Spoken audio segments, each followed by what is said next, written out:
Never under estimate any job.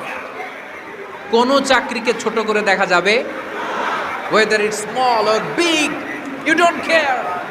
এটার care করা যাবে না। ছোট্ট চাকরি পাইলে ঢুকে যাবা, বড় অফার আসলে পরে ঢুকবা। এটা ছোট কাজ, এটা হোটেলের ওয়েটার, এটা ছোট্ট স্টাফ, এটা কেরানি না। কাজ কাজই, কাজের মধ্যে কোনো ছোট বড় নাই। খেটে খাওয়া মানুষকে বিষ্ণুনবী অনেক সম্মান করতেন।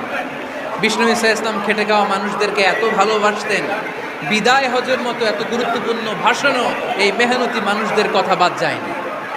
সুবহানাল্লাহ পড়বেন না? দিনটা ছিল জুমাবার। বিষ্ণুনবী সাল্লাল্লাহু আলাইহি ওয়াসাল্লাম আরাফাতের ময়দানে দাঁড়িয়ে ঐতিহাসিক একটা ভাষণ দিলেন। এই ভাষণের নাম হলো বিদায় হজের ভাষণ। এই বিদায় হজের ভাষণেও খেটে খাওয়া মানুষের কথা বিশ্বনবী বাদ দেয় নাই।